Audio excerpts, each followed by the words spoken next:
Hello and welcome to today's free trading video and market analysis. I'm your host, Kenny, Senior Research Analyst with the MiniAnalyst.com. The first thing we're going to look at here is a chart of the market. This is the mini S&P 500 futures contract. This is the last print of 1083.75, front month contract, March of 2010.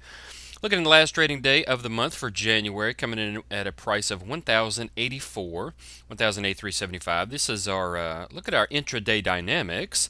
These are the indicators we use to kind of gauge where the market's likely to go intraday.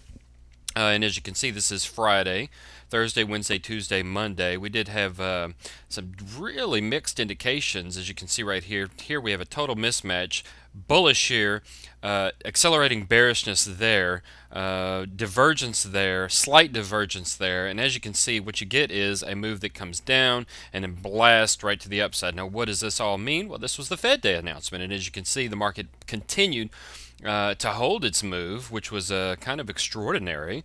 Hold its move after the news that the Fed was going to keep the interest rates at a nominal level, unchanged, and that was kind of interesting because nevertheless we seek to gauge the market not as the whipsaws. Usually it's a 1-2-3 formation, and this was essentially a continuation move higher, which was kind of interesting. Nevertheless, we do seek to analyze the market not during that session, but of course as an aside, what was also interesting, we didn't even get the obligatory drift higher into the market, which could be have some correlation as to why the market did react in the way that it did. Nevertheless, we do look at the market. We don't look at the market until the conclusion of the post-early session of the following trading day. So there we go, right here. Where's the market as the early session comes to a close? Well, if you look right here, about an hour or so after the close, hour and a half, you can see that it was a bull trap. We printed a lower high as compared to these highs right here, around 1100. Very strong, psychologically around level of 1100, coming in with some severe resistance. Just broke down the market. Where are we now? This course at the conclusion of the early session of the following trading day. Well, we're below the trend, and we've now retested the trend for a declining head and shoulders formation. So that was the market. Very bearish indication. As you can see, we had quadruple threat bearishness right here. Bearishness, a little bit of bearishness right there as we broke below the trend. Definitely had an acceleration move to the downside. The market did reclaim, but closed near the low of the session.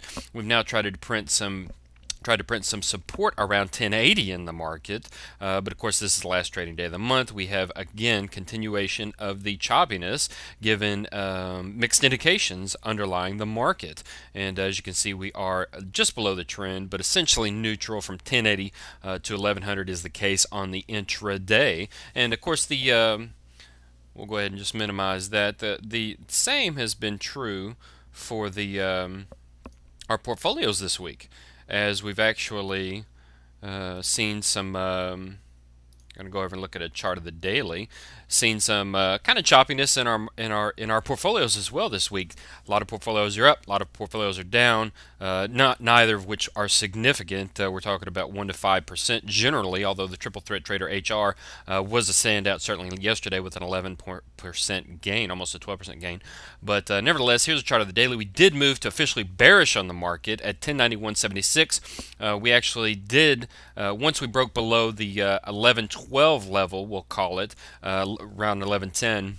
The market was certainly indicating bearishness. It was a knife-like move. We had a 2-day knife-like move. Definitely merited a bearish switch on the market, and that, of course, is where we moved. We did expect a bit of a snapback. Didn't quite get it. We're just simply trailing lower and very likely to hit 1050 in relatively short order, as most of the indications, certainly from a trend-following, horizontal resistance, price technical, momentum, and directional movements are all suggesting that the bears are in total control of the market, and that, of course, is where we stand. Our last trade that we had for you guys subscribing to our free trading video and market analysis have gained 130 points. That's, of course, 600 points over the last year and a half, we'll call it. Very profitable to be a subscriber of the MiniAnalyst.com's free market analysis and trading video, as you can see. And, of course, now we're back to bearish on the market. Should we get back above 1140? We'll probably go back to bullish. Just don't really see it happening. That's this time. If we take a look at the sentiment of the market, we did actually catch about half of the move down exited early, exited a bit earlier, and actually jumped in the market a little bit too early. Excuse me. But as you can see, the sentiment, extreme fear showing right here, definitely a good buying opportunity. But as the market retraced to the midline, it's now going to be another selling opportunity in terms of this sentiment, almost to the midline right here. We might get another wave higher and a sell-off down to at least 1050. And of course, this is the mini S&P 500 futures cash market. Definitely want to take a look at some of our newest addition to systems. That one doesn't look very good. This one hasn't traded. Day Trader 17.0, Day Trader 16.0, putting in a couple of winners. A little bit of a scratch right there. 14. These actually aren't our newest ones. There's a winner right there. These don't trade that often, but when they do, they are profitable. As you can see, the Day Trader 13.0, only a couple trades, but if both of them are winners, small losses right there for Day Trader 11.0. And I'm going to go ahead and look over here at, well, let's just go back and look at the Triple Threat Trader HR, which is right here. Reclaimed the top spot, actually, over the last 13 days with the 12% move in the market that it had. $1,135 is a very aggressive HR, high risk, high return portfolio. $1,135 on a $10,000 minimum account. Of course, the margin is significantly less. Actually, $3,000 is the margin. $10,000 is the minimum recommended capital, risk capital to be devoted to this portfolio.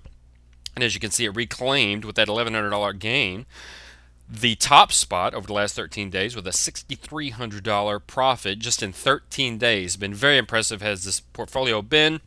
Actually outpaced the MapDT version 4.0 HR. If we go ahead and look over at the last few days, there you see 11.35%. That's kind of what I was talking about, a 6% gain for Delta DT, but a 3.78% loss for the Swinger DT, the original Swinger DT. And that's the way it's been this week. Gains, 5% was the Dual Day Trader DS on that day. But as you can see, the Triple Threat Trader HR has stayed out of trouble. It gained 10% last Friday. Just shy of the MapDT's very impressive performance, and 0%, 0.5%, down 0.9%, and a 12% gain keeps it at the top spot. At 62.9%. Well, what's been responsible? Well, the portfolio trades, the grind, and as you can see, the grind has had some huge winners. A little bit choppy the last couple of days as we come to the month's conclusion, but has some huge winners. Big winner, big winner, big winner, big winner. It also trades the Day Trader 5.0, and as you can see, is very handsomely profitable over the last 3 days. Actually, that's a scratch winner. Could have exited that a little bit earlier, but definitely held on through all this muck on the Fed day, and caught a beautiful short setup just yesterday. And of course, this is another scratch trade. Again, could have exited a little bit early. May come out with a new version of this. In addition to this, that trails those stops a little bit better. But as you can see, really holds nicely for those moves. Day Trader 6.0, much more filtered, catches up just the big winner right there, does it catch. And then it trades the ES Day Trader 1.0, which has a big winner, kind of a big loss, and these two have matched. So there you have it. That's why it's at the top of the ranks. But as you can see right there, gains the top spot. And I want to talk a little bit about, we get a lot of questions about what kind of slippage is there, what kind of slippage is there, what kind of slippage is there. We just may not be statistically significant given we only look at that 12 samples, probably need 30 to be statistically significant, but just wanted to get a look at just recently how the trading has been. And this is of course matched up against TradeStation, our platform, and as you can see right here, the average slippage has been right where we expected. We used $26 a round turn in slippage and commissions, and there you have it, $14.58 per round turn for slippage has been dormant. And RCG has been right around $15. Paperman has been right around $15. This is what we use for our reporting. TradeStation, of course, is 0. And the actual TradeStation, this, of course, you have to have a $250,000 account, $250,000. That cuts your slippage in half. But generally, our slippage is right in line with where our stuff is. So if you guys are interested in a special we have on the Triple Threat Trader HR, enter promo code VIDEO, and you'll see a nice bit of savings. We'll see you next time, and enjoy your weekend.